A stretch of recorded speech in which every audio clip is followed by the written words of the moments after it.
Labdien! Mani sauc Viktorija Zekarkeviča. Iespējams, daži no jums mani pazīst kā uztura bloga Uzlabo autoru, bet šodien būsim nedaudz savādākā kontekstā un parunāsimies par un ap prezidentūru. Man šodien ir pievienojušies arī palīgi, kas pastāstīs un ļaus ieskatīties tajā dziļāk. Jauni perspektīvi ārsti, certificēts pediatrs Mareks Marčuks un certificēta patoloģe Katrīne Bandere. Padalieties ar 5 tādiem vārdiem, terminiem, kā jūs teiktu, kas jūs raksturo. Pirmais, kas man ienāca prātā, kalendārs. Arvien vairāk studiju rezidentūras, certificētā ārsta gaitas ir jāņem rokās un jāplāno dzīve. Šobrīdējā realitāte ir tāda, ka tu to savu grafiku 2 mēnešus uz priekšu organizē. Un ne jau tā, ka ir kāda viena lieta, kas tev ir jāatzīmē, bet ir jau visai strikti jānovelk tās savas robežas. Otrs, Latgalē, varam savienot arī 3. Latviju kopumā. Noteikti patriots sekoja līdzi, kas notiek arī tagad. Būšana pie stūres. Ceļojums Rīga-Rēzekne, Rēzekne-Rīga ir ļoti pazīstams. Ja citi saka, ka tik ilgi jābrauc, kādas šausmas, tad jau tik ļoti iemīļots un šķiet, ka tu nepaspēji tā brauciena laikā izdomāt visas savas domas un tu jau esi klāta. Es teiktu, ka ļoti labs ieskats. Un kā tu teiktu to par sevi? Es sakal, esmu galīgā pretstatā, es esmu organizēts hauss. Darba papīra stāv tādā nevis čupiņā smukā, bet tādā kaudzītē. Bet galu galā viss tiek saorganizēts, salikts pa plauktiņiem un tad arī rodās tā skaidrība un risinājums kaut kādām lietām. Otrs, kā es sev varētu raksturot, ir kustība. Man ļoti patīk būt kustībā. Un ja es neesmu kustībā, tad ir tāda sajūta, kad viss ir apstājies, tad man paliek garlaicīgi, ka nekas nenotiek. Tādu vēl es varētu raksturot ar vārdu azarts. Azartu es vairāk raksturotu to, ka man patīk arī risināt problēmas. Es no tā gūstu pat enerģiju. Man ļoti patīk daba. Un nopietnas iemesls arī, kāpēc izvēlējos savu rezidentūras vietu Rēzekni, jo man patīk ļoti daba. Un šeit ir tā iespēja, kad es varu izbaudīt mežu, ezeru, stādīt puķes, dārzu taisīt. Man tas ļoti patīk. Par cik jums abiem diviem ir diezgan atšķirīgi šie te virzieni, kurā jūs darbojaties, bet jūs abus tomēr vieno tas, ka esat šeit rezidenti Rēzeknes slimnīcā un abi esat ārsti. Kas tad jūs atveda tieši līdz ārsta profesijai? Kas varbūt bija tas, kas jūs motivē? Kādam tas varbūt ir bērnības sapnis, kādam varbūt iespējot pārējās ģimenes izvēles, padalieties? Man tā vairāk ir kaut kādā apstākļu sakritība, teiksim. Diezgan liela dzīves daļa. Es biju profesionāls sportists, es spēlēju tenisu. Bērnībā trenējos katru dienu, pat citreiz 2 reizes dienā. Jūrmalā, es dzīvoju tajā laikā Tukumā, man veda uz tenisu. Tad man tas viss dzīves mērķis bija tenis, kļūt par labu sportisti. Es dabūju stipendiju ar tenisu, aizbraucu mācīties uz Ameriku. Tur es mācījos mākslas vēsturi. Bet tad es dabūju traumu ceļu un nesanāca man pabeigt tās studijas, par cik es biju uz tenisa stipendiju. Tad līdz ar to atkal mainījās mans dzīves ritējums. Par cik man mamma strādāja ar veciem cilvēkiem, sāku par to interesēties. Ja, man aizkustināja tas, ka ar to darbu var palīdzēt cilvēkam. Un tad es tur Amerikā aizgāju mācīties par medmāsu. Es sapratu, man tiešām patīk tā medicīna. Interesanti, ļoti interesanti uzzināt par cilvēka ķermeni, kā tur viss notiek un palīdzēt ar savu darbu kādam citam. Tālāk es sapratu, es esmu medmāsa, bet man vairs nav izaugsmes iespējas Amerikā. Jo, lai kļūtu par ārstu Amerikā, tur ir nenormāla nauda jāmaksā. Atbraucu atpakaļ uz Latviju un iestājos Latvijas Universitātē, medicīnas fakultātē. Un man ļoti patika, bet man patika pirmie 3 gadi, kad nebija jāiet pie pacientiem.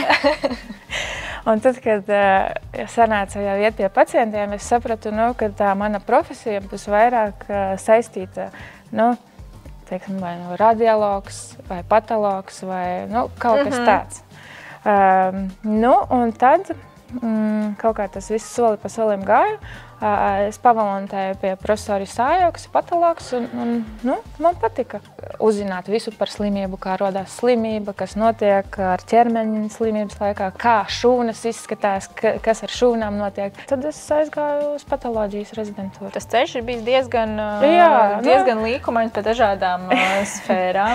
Jā, es esmu izdzīvojusi savā dzīvē vairākas profesijas. Es domāju, ka noteikti gan Rēzeknes slimnīca, gan arī apkārtēji var priecāties, ka tu esi tomēr nolēmusi doties šajā virzienā. Un varbūt es arī varētu ieteikt kādiem jaunajiem studentiem vai topošiem studentiem, kad citreiz varbūt, ka nevajag steigties ar to savu izvēli, vai arī, ja jūt, ka, teiksim, tas nav priekš tevis, nevajag varbūt. Jo, ir bijuši tādi gadījumi, kad, teiksim, tajā pašā medicīnā, kad sāk studēt, tad it kā liekas, viss, jāiet līdz galam, nav atpakaļ ceļa, bet ir. Tā ir tik daudz ar visu kaut kas vēl cits, ar ko nodarboties. Tajā pašā laikā, teiksim, ir tā vēlme studēt medicīnu, tad ir iespēja to sākt arī tieši tā, arī vēlāk kaut kad. Paldies, ka tu padalījies par tādām dažādām opcijām, kas ir bijušas tavā dzīvē un pieredzēm. Bet saki, Mari, kā ir tavā gadījumā? Kā tu izvēlējies kļūt par ārstu? Tāds, es domāju, standarta klasisks jautājums, bet ļoti svarīgs un interesants.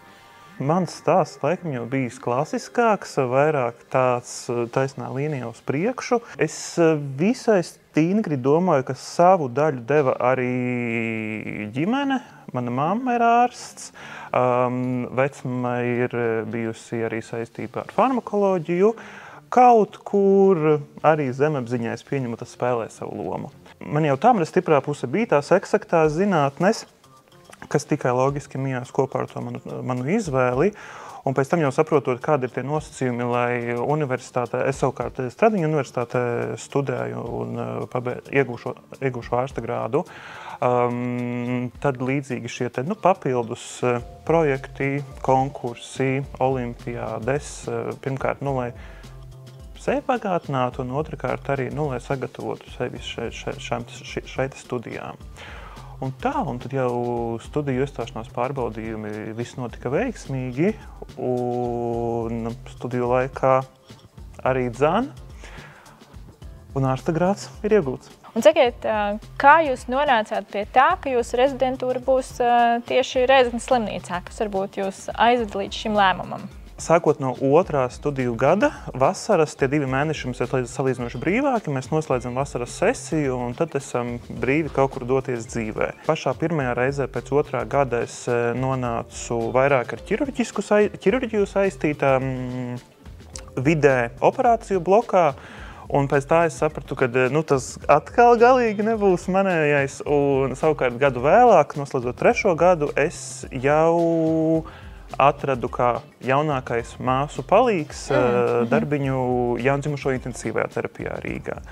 Kas ir atkal pavisam cita pasaule, ļoti specifiska šie patiešām priekšlaikus dzimušie bērni, kuriem ir vajadzīga ļoti piemērota viņiem vide inkubatoros ar konkrētu temperatūru, konkrētiem mitruma apstākļiem. Tas noteikti tikai nostiprināja manu domu, ka šoreiz gan jā, un es vēlos tālāk savus darba gadus saistīt ar tieši bērnu medicīnu, par ko es nekad neesmu atskatījies atpakaļ, ka tas varētu nebūt īstais lēmums. Esmu pilnīgi pārliecināts, ka es esmu savā vietā.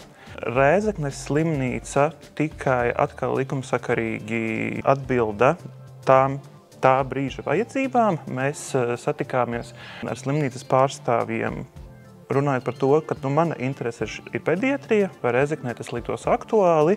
Arī Latgales cilvēki, rēzeknieši, ir pelnījuši tikpat kvalitatīvus, gudrus speciālistus kā Rīgā. Tajās reizēs, kad nākās dzirdēt, ka visa dzīve jau ir tikai tur to 3-4 stundu attālumā Rīgā, un ko tad šeit Latgales slimnīcā mēs varam paveikt? šo stigmu gribās laust, ka mēs patiesībā varam un gribam paveikt diezgan daudz. Protams, mēs nevaram stāties pretī klīniskās universitātes milzīgajiem centriem, kaut kādu specifiskāku izmeklējumu vai tādā ziņā, bet ir ļoti daudz, ko mēs varam darīt tepat, un kāpēc, lai vajadzētu pilnībā katrā lietā doties uz galvaspilsētu. Katīna, padalies, kas tevi atveda tavā līkumainajā ceļā uzreiz? Tu minēji daba, viens no aspektiem, protams, bet es ticu, ka ir vēl. Nu, tur ir arī vairāki aspekti, bet arī nejaušība galu galā. Jo, nu, man ir jāsaka lielais paldies manai kolēģei Dianai, jo viņa bija rezidentūrā patoloģijā Rezeknes slimnīcā, bet tad ģimenes apstākļu dēļ viņa pārgāja rezidentūru uz Daugavpili. Un līdz ar to tajā laikā viņa meklēja savu aizvietotāju. Un, nu, viņa man par to stāsta un runā. Nu, es sāku domāju vienu mēnesi, padomāju otru mēnesi. Un tad es sarunāju Izīti, atbraukt paskatīties, kā te viss notiekās. Un es biju ļoti patīkami pārsteigta. Man patika vide patoloģijas nodaļā. Es jau uzreiz redzēju, ka ir ļoti foršs kolektīvs, arī telpas ir skaistas, svaigas. Bija labi piedāvājumi no vadības puses. Pašvaldība nodrošināja stipendiju un arī piedāvāja dzīvokli. Un galu galā arī nu, tā finansiālā pusē arī daudz ko izšķīra. Rezidentūras laikā es arī sapratu to, ka es negribu strādāt lielajās universitātes slimnīcās. Tad saliekot kopā visus šos te kaut kādus parametrus, es izdomāju, jāpamēģina. Atgriežoties arī pie tām jūsu profesijām un pie tām jau specializācijām, esmu noteikti nedaudz ievākusi sīkāku informāciju, un es saprotu, ka arī neskatoties uz to, ka jau ārsta diploms ir kabatā, ir arī papildus apmācības un papildus specialitātes, un es saprotu, Marika, tieši runājot par tevi, kad šobrīd papildus tiek iegūt arī algologa specialitāte. Tā kā pastāsti, kā tas pie tevis atnāca, kā tu to iedomājies? Es pieļauju, ka varbūt arī kāds klausītājs vai skatītājs varētu būt pat nedzirdējis šādu te specialitāti. Kas ir algologs? Jā. Algologs citiem vārdiem ir sāpju speciālists. Šī ir jau kā papildu rezidentūra. Algoloģija, ja mēs domājam par tām sāpēm, arī dzen bērnu medicīnā. Bērniem arī var sāpēt. Ja mēs šeit runāt varam gan par kādām traumām, situācijām pēc ķirurģiskām slimībām. Diemžēl, bet mūsu realitāte ir arī smagi slimi bērni ar nopietnām, diemžēl neārstējumām slimībām, kas nereti mijās arī ar sāpju sindromu, pat uz vienkāršām medicīniskām kādām procedūrām. Ar bērnu jau mēs nevienmēr varam pilnībā sarunāt, ka tev ir tagad jāapsēžās, nedaudz jāpaciešās, kaut vai lai ieliktu katru rokā vai izdarītu citu sīkumu, tur brūti sašūtu, ir jānomierina un jāatsāpina, lai vispār to varētu arī tehniski paveikt ar mazo pacientu. Un arī šeit tam ir visai svarīga loma. Tas noteikti iet roku rokā un visas papildus zināšanas noteikti palīdz ikdienas darbos. Un vēršoties arī, Katīna, pie tevis, domāt par patoloģiju. Un es domāju, ka ļoti daudziem cilvēkiem, dzirdot šo te vārdu, varbūt prātā nāk kaut kādas krimināla filmas vai reizēm varbūt sametās šerpā. Kādam atkal tā ir sapņu profesija. Un padalies, tu jau mazliet ieskicēji to virzienu, kāpēc tas tevi uzrunāja, bet varbūt tev ir vēl kādi aspekti, kas tieši spēlē to galveno lomu, kāpēc tu to nolēmi izvēlēties. Bieži vien sabiedrībā ir tāda diezgan liela stigma. Jā. Un visi domā, ka, labi, ne visi, liela daļa cilvēku domā, ka patologs pārsvarā taisa autopsijas, bet tā galīgi nav. Jo patologa tas galvenais darbs ir skatīties mikroskopā un noteikt, kas tur īsti ar tām šūnām nav kārtībā, kas paraudzēja tipu vai ir iekaisums tanī kaut kādā operācijas materiālā vai nē. Tas bija man studiju laikos, kad bija patoloģijas nodarbības. Mums bija 2 gadus patoloģija, un man tās nodarbības ļoti patika. Es saku, man patika tīri tas teorētiskais, ka es varēju uzzināt par slimībām. Kā tas viss notiek, kas tur notiek ar tām šūnām, tas viss process, kas aiziet ne tā, kā vajag. Tas man likās tā kā tuvāk zinātnē, man tā kā pētīt kaut ko. Un arī tā pati autopsija, tas arī man liekas interesanti, jo galu galā tas nav viens un tas pats visu laiku. Ir kaut kāda, tā kā es eju uz to darbu, kā uz kaut ko nezinām, kas šodien būs. Īstenībā jau visiem ārstiem ir līdzīgi, ka arī nezinu, ko sagaidīt. bet tas ir tā kā minēt mīklu. Ja, īstenībā arī varbūt kaut kādas manas pāris stereotipus tu noteikti pakliedēji. Izklausās tiešām ļoti, ļoti interesanti. Bet kā ir tad, kad tā izvēle jau ir izdarīta, iedzīvojoties šeit kolektīvā? Man ir ļoti jauks un mīļš kolektīvs. Ļoti pretimnākošs kolektīvs arī, kad es vēl biju rezidentūrā, tad man visu izrādīja, parādīja, palīdzēja. Kādu vispār raksturotu, kādi ir latgalieši? Karstasinīgi. Man likās ļoti interesanti, jo kolektīvs savā starpā runā latgaliski. Viņi tā kā ar mani runā no latviešu valodā un savā starpā latgaliski. Un tas man likās ļoti interesanti. Vai jau ir sanācis varbūt kādu vārdu apgūt, vai tu saproti, ko viņi savā starpā runā? Tagad uz ātru roku nevaru atcerēties, bet ir dzirdēti visādi kuriozi, ka ir kaut kādi līdzīgi vārdi latviešu valodā, un viņi latgaliski nozīmē kaut ko citu, bet tagad uz ātru es tā nevaru atcerēties. Skaidrs, bet ir jau mazliet pierastā, ka ir tā vide. Bet galvenais, ka kolektīvs ir bijis atbalstošs un pretimnākošs. Ļoti jauks. Tiešām man ir paveicies ar kolektīvu. To noteikti prieks dzirdēt. Kā jūs vispār teiktu, cik svarīgi ir jaunajam speciālistam vide, kurā viņš atrodas? Kā teikt, Katrīna? Man ir ļoti svarīgi. Es nevaru atrasties vidē, kura man nepatīk. Pilnīgi saprotams. Un kā teikt, Marek? Man grūti iztēloties kādu, kas teiktu, ka tas nav no svara. Es, protams, skatos vairāk no tās savas skatu punktu tieši par bērnu nodaļu un mazajiem pacientiem. Telpas tiek atjaunotas. Mums šobrīd notiek aktīvi darbi pie jaunas dzemdību nodaļas, kas ir viena no galvenajām lietām, ko es pats nevaru sagaidīt, kā tur izskatīsies. Mēs savā ziņā arī redzam to pieredzi, kā mēs studiju laikā kaut kur pa citām slimnīcām, citām nodaļām ejam un to varbūt kaut kā risinās problēmas veiksmīgāk rezidentūras ciklu laikā. Ceļojam un migrējam no slimnīcu uz slimnīcu, no nodaļas uz nodaļu un redzam ļoti dažādus to darba organizācijas modeļus. Un, kad mēs varam nākt ar savām idejām un ar savām vajadzībām, kas šeit slimnīcā, nodaļā to mūsu darbu kāpinātu uz efektīvāku, veiksmīgāku. Un mēs arī dzirdam atsaucību, kad mūsu šo te vajadzību sadzird un mēģina risināt tās iespējas. Lai labi iekārtot vidi. Tāda darba vide tīri no tāda cilvēciskā aspekta, kas arī tāda kopīgā sadarbošanās iespējams, kas arī spēlē diezgan lomu arī. Jā, to var nosaukt arī tā, ka tā kopības sajūta dažādos līmeņos ir tāda taustāmāka, un ka tu tiešām redzi, kad rezultāts un ka tas, ko tu pasaki un iesaki, tiek sadzirdēts. Un arī tādā, kaut kāda aprīkojuma ziņā un tā pieejamības ziņā es saprotu, ka tas arī spēlē diezgan svarīgu un būtisku lomu, jo reizēm varētu būt stereotips, ka varbūt reģionālā slimnīca ir kaut kāda ierobežotība vai varbūt kaut kas trūkst. Kā jūs teiktu savā darba ikdienā? Vai tas izpaužās un vai jums ir komfortabli, ērti un iespējas pietiekošas? Jā, patoloģijas nodaļā ir visa nepieciešamā aparatūra.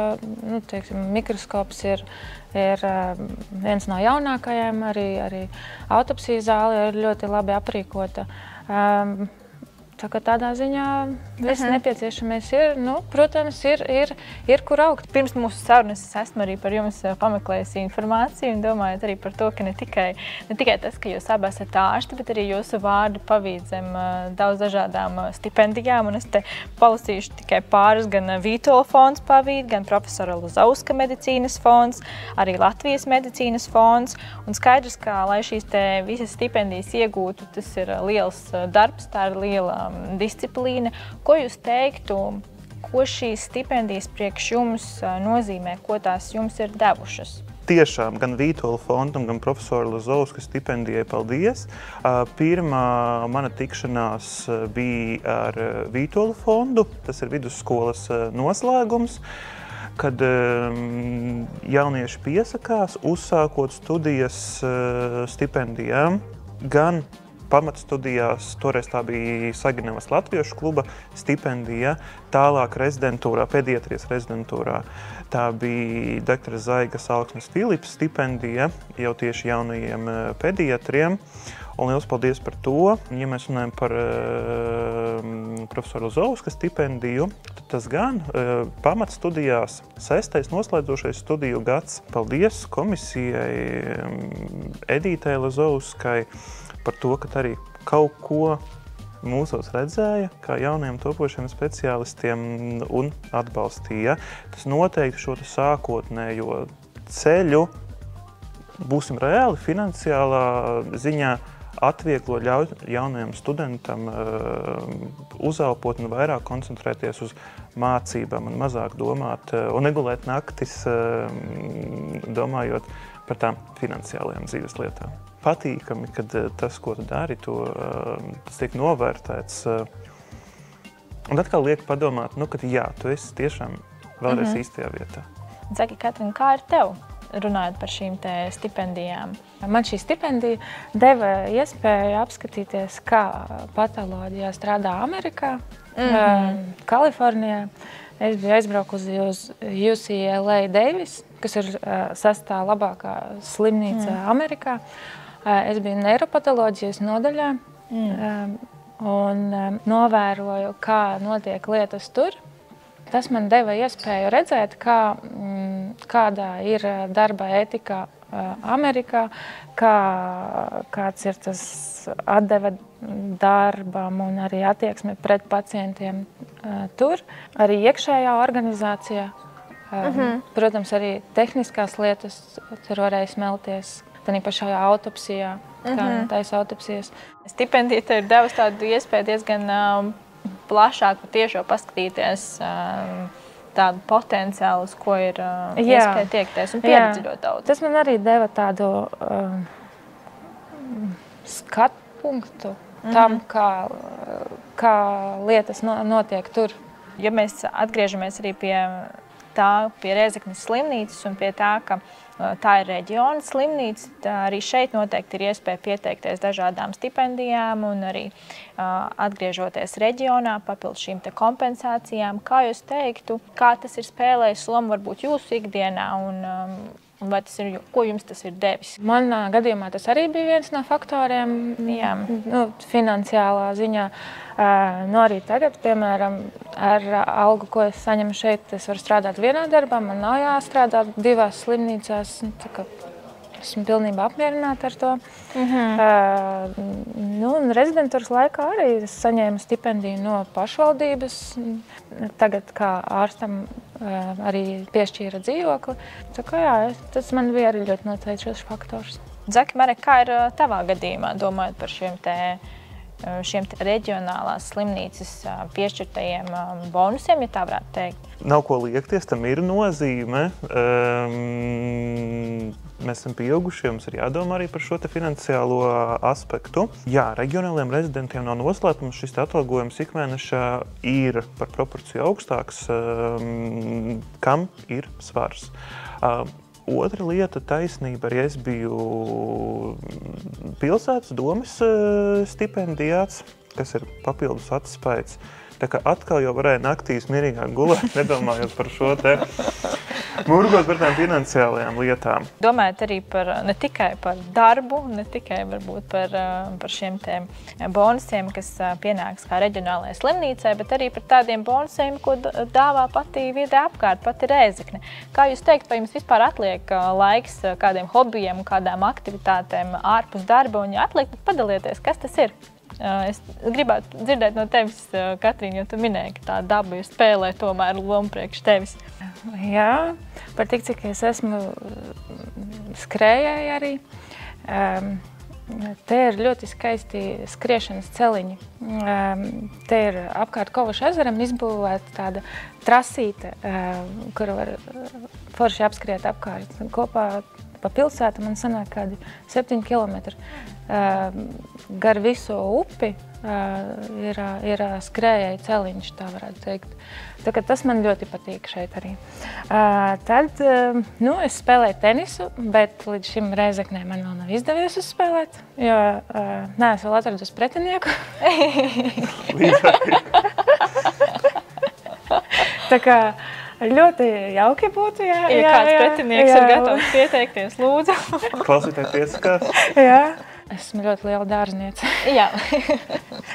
Mans dzīves biedrs par mani smējās, jo, kad es eju uz dārzu, es esmu pilnīgi cits cilvēks. Bet, jā. Ka tas arī spēlēs būtisku lomu. Un saki, Marija, kā ir tev? Kādas varbūt ir tavas tās papildus darbam ikdienas aktivitātes, varbūt kaut kāda kultūras pasākuma, kas arī šeit ir Rēzeknē diezgan plaši pieejami? Ir un nereti tie tiek apmeklēts Gors, kurā mēs šobrīd atrodamies. Sveiciens Goram. Paldies, ka uzņemat. Bet te man atkal nākas atskatīties to, ko mēs sākumā runājam par tiem atslēgvārdiem, par to kalendāru. Reizēm arī tās lietas, ne tikai profesionālās, bet arī brīvā laika dzīves ir jāieraksta kalendārā. Jo esmu diezgan stingras ticētājs, kad neieplānotās spontānās lietas reizēm notiek, bet prātīgākas lietas notiek, ja mēs tās saplānojam. Turpat doties uz laukiem, būt pie dabas, ārpus slimnīcas sienām un galvaspilsētas mūru labirintiem. Ja atskatās atkal uz studiju laiku, bija daudz jāmācās, bet bija arī tomēr brīvais laiks, kad tāpat kori ir padziedāts un tautdejas ir padejotas, ko par nožēlu jāatzīst šobrīd esmu iepauzējis. Gaidu, kad tas pienāks, kad mēs ar sievu varēsim jau iestāties vidējās paudzes deju kolektīvā un atgriezties. Tā kā tā. Viņa man nav teikusi stingru jā, bet es esmu šo izfantazējis, tas tā būs. Un kāpēc tam savā lauku mājā ar savu lauku jau cienījamākā vecumā arī es iešu ar lielu prieku stādīšu savus tomātus un redīšus un vienmēr no rīta pamodīšos un priecāšos, kas tur tajā manā siltumnīcā izaudzis. Nekad es neesmu domājis tā pārliecinoši, ka es kaut kur ārpus Latvijas dzīvošu savu dzīvi, tajā skaitā profesionālo, velk jau atpakaļ uz tām mājām, uz Latgali un Rēzekni. Laikam nav bijis tādas pārliecinošas dienas, kad es domātu, ka es kaut kur pavisam citu vietu. Jau pilnībā tās savas saknes vīšu. Un atkal tikai likumsakarīgi, kā jaunajam speciālistam, certificētajam ārstam, šī ir vieta, kur strādāt, attīstīties un būt par sevi pārliecinātam. Izaugsmes iespējas šeit ir lielas. Paldies! Paldies noteikti, ka jūs padalījāties. Es ļoti priecājos dzirdēt, ka jūs esat apmierināti ar savām izvēlēm par jūsu stāstu. Man bija ārkārtīgi interesanti. Es ceru, ka arī skatītājiem un klausītājiem bija interesanti un ka tas ļāva kliedēt gan varbūt kādus mītus, kādus aizspriedumus un arī uz priekšu izdarīt veiksmīgāk savas izvēles. Paldies jums liels! Un mēs jau tiekamies nākamajā epizodē.